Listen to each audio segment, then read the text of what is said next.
The blood bank at Mercy General was nearly empty that Thursday afternoon. Garrett Holden sat in the donation chair, a needle taped to the inside of his left arm, his eyes on the narrow window in the door. Beyond the glass, his son Eli sat in the hallway with a notebook open across his knees, sketching a propulsion diagram with the careful concentration of an 8-year-old who took science seriously. The outer door swung open. The footsteps that crossed the floor were sharp, hurried, not commanding. Nadia Prescott came into view, her face pale, and asked for the donor giving blood for her father. Beulah pointed to the chair. Nadia turned. She saw Garrett. Garrett Holden had not always been the man in the maintenance jacket. There was an earlier version of him, one who wore a hard hat over a collared shirt and sat in design review meetings at biomedical contractors outside Washington, talking antigen compatibility and filtration tolerances with the authority of someone who genuinely knew the work. He had graduated from Virginia Tech with a degree in biomedical engineering and spent 6 years climbing steadily, the way serious people do. He worked at the Johns Hopkins Applied Physics Laboratory, where he helped design filtration systems for military medical equipment, the kind of work that lived in classified folders and unglamorous breakthroughs. Then he met Marin at a community reading at a public library in D.C. the summer he turned 30, and everything that followed moved on a different kind of timeline. She taught 3rd grade. She laughed with her whole face. They were married within 2 years. Eli arrived 14 months after that. For a stretch of time that in memory felt both very short and impossibly complete, Garrett Holden had everything he had ever quietly wanted. Marin died in a February rain, in a car at an intersection where a delivery truck ran a red light. Internal hemorrhage. Mercy General was low on AB negative that night, and the supply dispatched from the regional center arrived 22 minutes after there was anything left to do with it. Garrett stood in the corridor holding the sleeve of her coat, the only thing on him still warm, and heard a surgeon say words he had already understood before they were spoken. He sold the house in D.C. and brought Eli to Baltimore, far enough that the familiar streets would not ache, close enough to keep Marin's family within reach. He took a job with a contract facilities maintenance company that sent him into commercial buildings across the city, fixing what the building engineers could not. The pay was 60% less than what he had earned at Hopkins. The shift ended at 3. That was the trade he had made, and he had made it deliberately. He had decided what mattered most, and he had arranged everything else around that decision. Their apartment in Remington was on the 3rd floor, 2 bedrooms, with a window that looked across a row of red brick rooftops. In the evenings, Eli sat at the kitchen table, assembling model rockets from kits, logging launch angles and altitudes in a notebook in the serious handwriting of a child who considered science a matter of consequence. Garrett sat across from him grading the math homework, glancing up now and then. The way Eli tilted his head when he was concentrating was Marin's, exactly, and every time Garrett saw it, he was hurt and grateful at the same time. The current contract was the Prescott Meridian Pharmaceuticals Tower at the Inner Harbor, 22 stories of tinted glass that caught the early morning light off the water. The maintenance company had sent Garrett to address a slow problem in the HVAC system spread across the basement and the upper service floors. He arrived at 6:30 each morning, walked past the lobby directory without reading it, and went down to the service elevator. He did not know the name of the chief executive. He did not need to. On the 4th morning of the contract, a Thursday, he wheeled his cart into a hallway on the executive level to change an air filter in a ceiling cavity. The corridor was carpeted in a soft gray that absorbed sound and smelled faintly of fresh coffee from a small kitchenette he could see through an open door. He had not known there was a separate corridor reserved for senior leadership. He had not blocked it on purpose. He had only set the cart against the wall, opened the lower drawer for the replacement filter, and climbed his short ladder. The ceiling panel was the standard kind. He pushed it up, turned it, and slid it into the cavity. He had done this 1,000 times. Nadia Prescott was 9 minutes late to a video call with a distribution partner in Singapore when she came around the corner and found the cart in her path. What followed took less than 30 seconds. She spoke to him the way certain people speak to obstacles, not quite anger, more the contempt reserved for things that should not exist where you need to walk. She said the help should know when to be invisible. He said it in front of a security officer, a building manager, and 3 junior associates, who happened to be passing through at exactly the wrong moment. Then she walked on, her heels striking the carpet harder than the carpet allowed them to sound. Garrett did not turn. He was halfway up the ladder, one hand on the filter frame, and he did not let his hand move. He waited until the heels had crossed the length of the corridor and disappeared into the elevator vestibule. Then he climbed down, rolled the cart 3 feet to the left, climbed back up, and finished the filter. The security officer at the end of the corridor was watching him with the expression of a man who wanted to say something and had decided, correctly, that there was nothing to say. Garrett moved on to the next ceiling tile. He finished the filter. He clocked out at 2:45 and picked Eli up from school. On the drive home, Eli described a water rocket experiment from his science class, the highest launch in his grade. Garrett asked whether he had charted his angles. Eli opened the notebook and showed him a small graph, 7 data points across 7 trials, the x-axis marking elevation and the y-axis altitude. Garrett looked at the graph and said the math was right. Eli nodded with the quiet satisfaction of someone who had just been confirmed in what he already knew. They went home and made pasta, and Garrett sat across from his son and watched him eat in the kitchen light, a small, steady rhythm of a life, complete in itself. Whatever the morning had been was somewhere else now. The kitchen was here. Nadia Prescott had built Prescott Meridian Pharmaceuticals the way a person rebuilds after a storm, not by starting over, but by deciding that nothing left standing would stand unless it could carry real weight. Her father had handed her the company under the worst possible circumstances. Russell Prescott, a former pharmacist who had grown his small Fells Point shop into a regional drug maker over 30 years, was diagnosed with myelodysplastic syndrome at 63. He was out of the office within a month. Nadia was 31, with 2 years of operations experience and a boardroom full of men who were already composing their predictions that this would not last. It lasted. 5 years later, the company had tripled its revenue and moved into 2 new therapeutic areas. The boardroom no longer made predictions. The cost arrived in quiet daily installments. Her husband had left 2 years ago, not with a confrontation, but with a tired, careful conversation at the kitchen island in which he said he felt like he was orbiting a life rather than living in one, and was finished pretending. There were no children.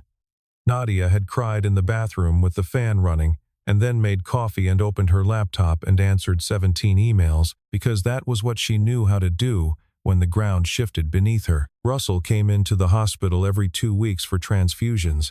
Nadia controlled the appointments, the scheduling, the bills, the dietary support, the consultations with 3 different hematologists. There was exactly one thing in the arrangement she did not control, and it was the blood itself. That Thursday afternoon, at 4 o'clock, the hematologist on Russell's case asked Nadia into a private consult room at Mercy General. Dr. Lena Osei was a careful woman with 20 years in adult hematology, and she did not waste sentences. Russell had experienced a sharp drop in platelet function and would need an urgent transfusion.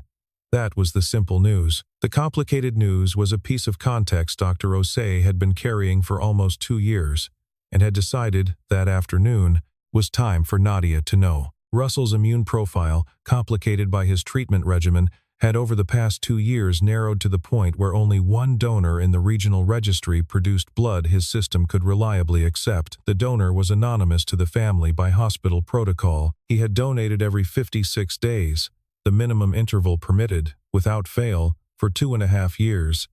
16 consecutive donations. He had never asked where the blood was sent. Dr. Osei could not, by policy, disclose his identity. But she could say this much. The donor was downstairs in the blood bank right now, on his scheduled cycle. Nadia asked if she could go down. Dr. Osei said she could, but the disclosure of identity would depend on the donor's consent. Nadia stood. Before she left the room, she went to her father. Russell was reading an old pharmacology text, his hands trembling slightly as he turned a page. He looked up at her with the same patient expression he had worn through every difficult conversation of her childhood. "Do not worry," he said. "I am still here." Nadia nodded and walked out faster than she meant to. At 4:20 in the afternoon, in the donation chair, Garrett Holden was watching the bag fill. Beulah Simmons worked beside him, without unnecessary conversation, which Garrett appreciated. She had been at Mercy General 14 years, and she had known him from his first donation. and the two of them had long since arrived at the kind of professional ease that did not require words for the simple parts. Garrett had begun donating 5 months after Marin died, when he had stabilized enough in Baltimore to do something with the grief rather than only carry it. He had not begun for a noble reason. He had begun because on the night Marin needed blood there had not been any, and he could not live with the thought that somewhere out there another person was standing in a corridor as he had stood, hearing the same sentence, for the same reason. He had picked Mercy General because it was where Marin had died, and he had decided, in some quiet way he did not examine too closely, that he would feed the same bank that had failed her. He came every 56 days. He had never missed. He had never asked where the blood went. The door opened. Nadia came in. Beulah rose. Nadia said she had been told the donor for her father was here, and she wanted to meet him if he would allow it. Beulah turned to Garrett, the question in her eyes. Garrett looked at Nadia. He recognized her. He did not move his face. She recognized him. He saw it arrive in stages behind her eyes, each stage settling before the next followed, until the whole weight of what she was looking at came to rest somewhere inside her and stayed. The plumber, the corridor, the morning, the chair, the needle in his arm and the dark line of the bag beside it. He saw her register each one. He nodded once to Beulah. The consent was given. Beulah's voice took on the careful neutrality she had learned over 14 years of standing between strangers in difficult moments. "Mrs. Prescott," she said, "this is Mr. Holden. He has been the compatible donor for your father for approximately 2.5 years. Today is his 16th donation." Nadia opened her mouth. Nothing came out. She was not used to arriving at the end of a sentence before knowing what the next one would be. She had spent her entire professional life with the sentence already formed before the previous one had finished. Now there was nothing formed and nothing waiting. Garrett turned back to the bag and watched the dark line of it grow toward its mark. He had decided. He had no need to look anywhere else. Through the small window in the door, Eli looked up from his notebook. He saw the unfamiliar woman standing motionless inside the room. He saw his father seated and calm. He returned to his diagram. It was the response of a child who had learned how to sit outside rooms where important things were happening and not contribute to anyone's fear. Nadia did not leave the corridor for the 40 minutes it took Garrett to finish. She watched through the small window. She watched a man sit still in a donation chair with the quiet that comes from having long since made peace with physical discomfort. His hands rested open on the armrests. His eyes moved between the window and the middle distance. He was not the posture of a person enduring something. He was the posture of a person who had decided to be where he was and was finished deliberating about it. Once Eli stood up from his chair in the hallway, walked to the door, pressed his face briefly against the glass, and looked at his father. Garrett met his eyes and gave him a small nod. It was a measured nod, calm, the specific nod of a father telling his child that everything was all right and there was nothing to fear. Eli nodded back at exactly the same unhurried tempo, returned to his seat, and resumed his diagram. Nadia stood in the corridor and watched the entire exchange and felt something move in her chest that she did not know how to name. She was running, in the meantime, a thorough and very uncomfortable inventory of her own character. She had looked at this man and seen an obstacle. She had ensured that he understood that she found him beneath her attention, and she had done it in front of witnesses without hesitation because the habit of a certain kind of authority is that it eventually stops feeling like a choice. It simply becomes the way you move through rooms, the way you occupy space, the way you look at people without registering that they are people with whole lives running parallel to yours, with losses you know nothing about, with reasons for everything they do that you have never once thought to ask about. When the collection was complete, Garrett stood slowly, accepted a cup of orange juice from the nurse with a small nod, and lowered himself back into the chair to manage the dizziness that came from giving more than a standard donation permitted in a single session. The door opened. Eli walked in without a word and put both arms around his father's neck. Garrett rested his cheek on top of his son's head and closed his eyes. Nadia turned away from the window, pressed her back against the corridor wall, and stood there for a very long time, not thinking about anything particularly useful. She went up to Russell's room. The transfusion had started. She watched the dark line move down the clear tube into the vein of her father's arm. For the first time, she connected that fluid with the man who had been seated 3 floors down. She watched her father breathe more easily, She watched the color return to his face by small degrees. Russell opened his eyes and looked at her and asked if she had been crying. She said no. He said, "You sound like your mother. Your mother used to say no exactly that way." Nadia laughed once, the only laugh she had managed that day, and took her father's hand. 2 days later, Garrett returned to Prescott Meridian.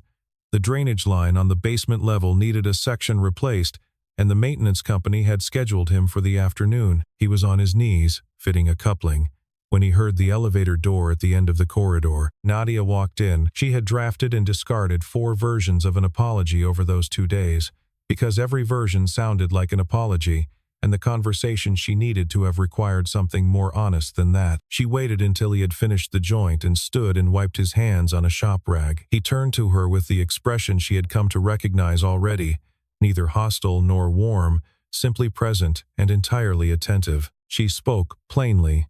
The apology was not for the blood, she said. The blood was something else, something he had been doing long before he had any reason to know who she was. The apology was for the 30 seconds in the corridor. There was no version of what she had said that was acceptable, and she would not offer an explanation, because no explanation made it better. Garrett was quiet for a moment. Then he said, "You do not owe me anything because of the donation. I did not do it thinking about you. I did it because the night my wife needed blood there was not any, and I did not want anyone else to stand in a corridor where I had stood." He said it without drama, 3 short sentences, the simple shape of a fact. Nadia heard a whole life in those sentences. She did not try to fill the silence that followed. That Sunday, Patterson Park was busy in the way East Baltimore parks are busy in October. Families along the paths, dogs off leash on the lawn, the bowl of the harbor visible past the trees. Nadia had brought Russell out for fresh air on his doctor's recommendation. They sat on a bench near the open field. Across the grass, Garrett and Eli were setting up a model rocket on a small launch pad. Russell, who had spent 40 years making compounds with his own hands and had loved every question a curious person had ever asked him, watched the boy from the bench. After a moment he asked, "What angle are you trying?" Eli turned around and looked at him with the expression of a child who had just discovered an adult who spoke his language. He came over carrying his notebook. He explained the 7 trials, the way the wind across an open field changed the optimal release, his current hypothesis about a slightly steeper angle for that morning's gusts. Russell listened with genuine pleasure, not the politeness of an old man humoring a small one, but the real attention of a scientist who recognized a younger one. Garrett and Nadia stood 3 meters apart and watched the old man and the boy talk physics on the autumn grass. Neither said anything. Neither felt the need. The rocket went up at the angle Eli had calculated. It cleared the trees, peaked, fell at the edge of the field. Russell clapped, slowly and tremulously, but he clapped. A week later, Nadia called Garrett up to the 18th floor conference room. It was his first time in the executive part of the building. She had been drafting a program for 7 days, and had come to it from an angle she had not expected to need. She called it the Prescott Meridian Rare Blood Registry, a regional system that would connect rare donors with the network of hospitals around Baltimore, an emergency support fund for donors who experienced health setbacks of their own, scheduling flexibility for company employees who wanted to donate on cycle, and extended health coverage that reached the contract workers and part-time staff in the building who currently had none. Not a press release. An infrastructure. She wanted Garrett to help design it. She did not approach it as an act of conscience. She approached it as a personnel decision. He was a biomedical engineer who understood antigen typing and filtration systems and the medical logistics that connected the two. His background at the Applied Physics Laboratory was exactly the technical foundation the registry required.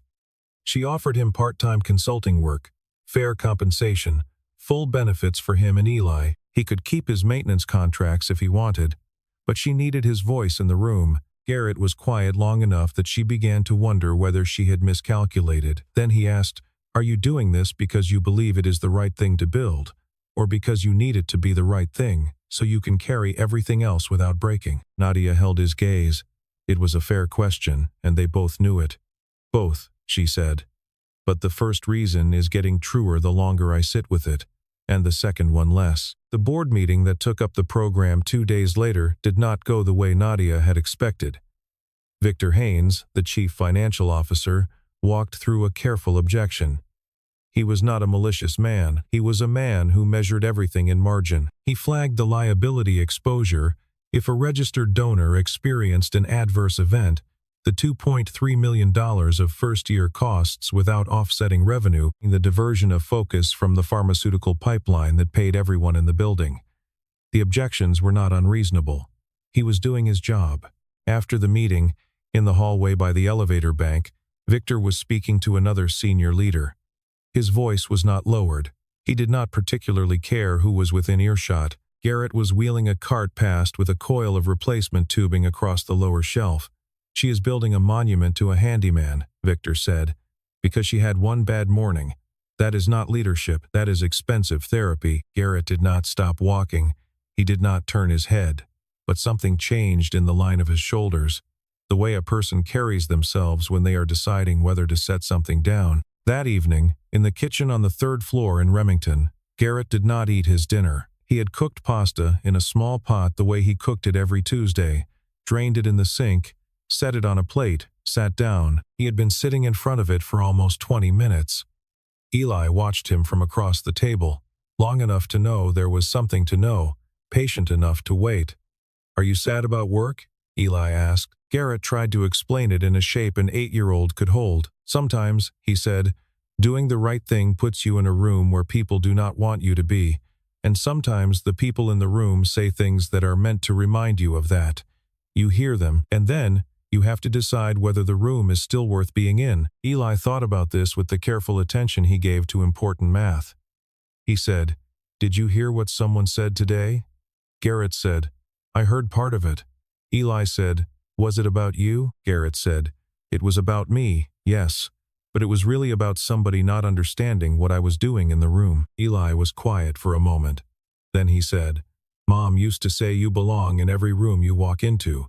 She said you do not ask anybody's permission to be anywhere." He said it the way he had been saying things lately, with the unintentional precision of a child carrying a parent's voice forward into a place the parent could not reach anymore. Then he picked up his fork and went back to his pasta, because for him the conversation was finished. Garrett looked at his son, 8 years old, holding the sentence at exactly the right moment, with the same careful handwriting in his head. He stood up, washed the dish in the sink, and said nothing more about it, but he did not say he was quitting either. He stayed up late at the kitchen table after Eli had gone to bed, with a glass of water in front of him, and turned the decision over until it was no longer a decision so much as the thing he had already chosen. The next morning, in the boardroom on the 18th floor, Nadia convened an unscheduled meeting.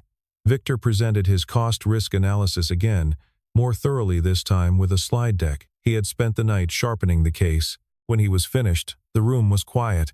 Nadia stood up and did not speak from notes. "This company exists," she said, "because my father built it with integrity. He built it from a counter in a one-room shop in Fells Point, where he mixed compounds by hand, because he could not yet afford to pay anyone else to mix them. He did not build it by being clever about whose suffering counted.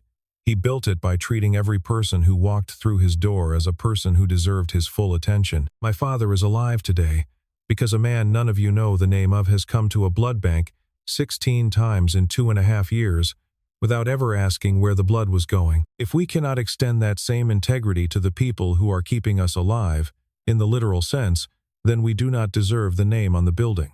She sat down. The vote was 6-2. The program passed. She called Garrett from her office that afternoon. He took the call standing in a furnace room on the 12th floor. "The program is approved," she said. He was silent for a moment. Then he said, "I have conditions. The program has to be real, not a line in the annual report. And when I tell you something you do not want to hear, you are going to listen, even when you would prefer not to. Especially then." "Agreed," Nadia said. Over the 4 weeks that followed, Garrett and Nadia worked side by side in a small conference room near the executive offices. His engineering mind and her organizational instincts produced a combination so efficient that both of them noticed and neither of them remarked on it. He explained how the human leukocyte antigen system worked, the way certain matches were narrowly compatible across populations, how registries failed in practice when the logistics ignored small hospitals. She translated his diagrams into operating procedures and budget lines. He sketched a routing schematic on the whiteboard with the precision of a man who had once designed systems for the military, and she looked at it and saw the bones of a real organization. She had questions she had not been able to ask anyone before, because she had never had anyone she could be wrong in front of, and being wrong with him cost her nothing because he did not register her wrongness as anything other than a question. She asked how he had ended up in the maintenance jacket. He said he had needed work that ended at 3, and the work that ended at 3 was the work he could find. She did not press further. He told her later, on his own, about the night Marin died, in the same 3 short sentences he had used in the basement corridor. She received it without trying to repair anything. There were late nights, screen light on a glass conference table, 2 cups of cold coffee. He explained why his particular antigen combination was so unusual. Only about 1% of the population carried AB negative, he said, and within that small percentage the secondary antigen profile that matched her father's immune system was rarer still. The blood bank essentially could not find a substitute. She listened the way she had not listened to anyone in years, not for the angle, not for the leverage, but to understand. Once, around 11 at night, she asked him whether he had ever wanted to go back to engineering. He thought about it for a long moment. He said the engineering had been his work, but Eli was his life, and he had learned the difference. He had also learned that there was a kind of engineering you could only do when you were not paid for it. On Sundays, Eli came to the hospital or the park with a new rocket. Russell, his hands shaky but his mind exact, helped him with the calculations and told him stories about mixing compounds by hand in his small shop in Fells Point when he was a young pharmacist who did not yet own a building. He told Eli about the time a customer had brought him a prescription written in a doctor's handwriting, so bad he had to walk 3 blocks to the doctor's office to confirm it, and how the doctor had laughed and said no one else had ever bothered. He told Eli that the most important thing in any small operation was the same as the most important thing in any large one. You had to know exactly what was in the jar before you sealed it. Eli recorded the stories at the back of his notebook under a heading he had written in careful block letters. Data from Mr. Russell. The section grew to nearly 20 pages. Russell said to Nadia one afternoon after Eli had gone home, "That boy reminds me of your mother. Quiet, steady, shows up on time. He asks the question he came to ask. He does not waste anybody's afternoon." Nadia looked at her father and saw, for the first time in many years, the particular tenderness in him that she had thought was reserved for her alone. It did not make her jealous. It made her glad in a quiet, startled way that her father had something new to love. That Friday evening at home, over a bowl of cereal, Eli looked up at his father. "Dad," he said, "do you like Miss Nadia?" Garrett was at the sink. He dried his hands slowly and looked at the photograph on the refrigerator. Marin on a beach the summer before Eli was born, hair pulled across her face by the wind, laughing at something off camera. He turned off the small light above the sink. "Time for bed," he said. The final day of the maintenance contract arrived on a cold Friday in December. Garrett signed the paperwork and packed his truck. He heard the freight elevator open behind him. Nadia stood at the back of the truck. She did not speak yet. He had learned not to hurry her. "I told my father last night," she said, "that your contract was ending. He asked whether Eli could keep coming." Garrett asked what she had told him. "I told him I did not know." She had not planned what came next. What came out was the honest version. She told him about growing up watching her father build something from nothing, and the lesson she had absorbed, that the only real safety was in being the person who could not be dismissed. She had spent 30 years becoming that person. Somewhere along the way, the sorting had become automatic. She had stopped noticing when she looked at someone and ranked them beneath her attention because the ranking had stopped feeling like something she was doing. "I am not asking for anything," she said.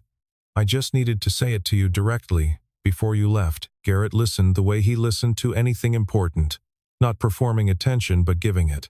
A long silence settled between them. Above, the building ran its ordinary late afternoon business. A single work light threw a long shadow across the concrete. "Marin had a way of putting things," he said. "She used to say that people are like mechanical systems.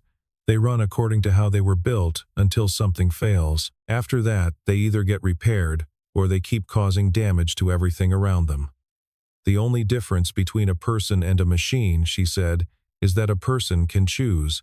A machine cannot. Nadia looked at him. I think you are doing the repair work, he said. That counts for something. That counts for a good deal, actually. Something in her face shifted. Not relief, but the quiet release of something that had been held a long time. The Prescott Meridian Rare Blood Registry launched on a Monday morning in January, in the same lobby where a maintenance cart had once been parked in the wrong place. A small platform stood near the elevator bank. Nadia spoke first. She did not use the polished tone she usually brought to company addresses. She described the registry plainly: partnerships with regional hospitals, the emergency fund, the scheduling flexibility, the extended health coverage for contract workers. She said the program existed because one person had shown her something she should have understood long before she ever sat in the chief executive's chair. Dignity, she said, is either present in how an institution treats people, or it is not. She stepped back and looked toward Garrett. He walked to the microphone like a man who would prefer to be anywhere else.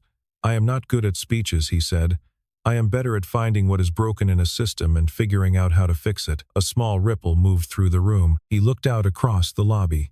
Executives near the front, maintenance crew near the back, engineers, receptionists, delivery drivers, schedulers, accountants filling the space in between. He let the room settle. Everyone in this room knows someone who is alive because a bag of blood arrived in time, he said. And everyone in this room knows someone who is not here because it arrived too late. I know what the second one feels like. This program will not change all of it, but it might make one night different. That is worth building. Russell was in the front row in a wheelchair. Eli sat beside him with his notebook open, sketching what looked like a microphone with wings. They were both clapping. After the ceremony, Russell took Garrett's hand. His grip was careful but steady. I know you did not do this to be thanked, he said, but my daughter is different because of you. Not only the blood, all the rest of it. Garrett looked at him for a long moment, the look of a man receiving something he had not known he needed. He nodded once. Nadia stood 10 paces away, watching her father hold the hand of the man who had been keeping him alive for 2.5 years. For the first time in many years, she did not try to hide what was on her face. 3 months later, on a Thursday morning in March, they were back in the same waiting room at Mercy General, where it had all started. Russell was there for his routine transfusion. Garrett was there for his 18th donation. Eli sat next to Russell in the upholstered chairs by the window, the notebook open across both their knees, the data from Mr. Russell's section now extending well past 20 pages and into a second color of ink. Garrett saw Nadia before she saw him.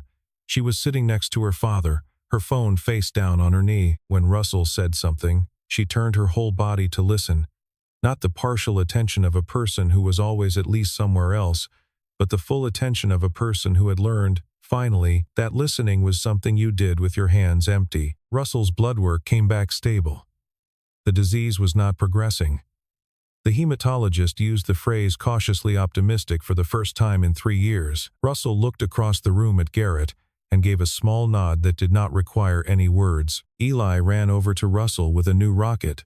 This one was painted deep red.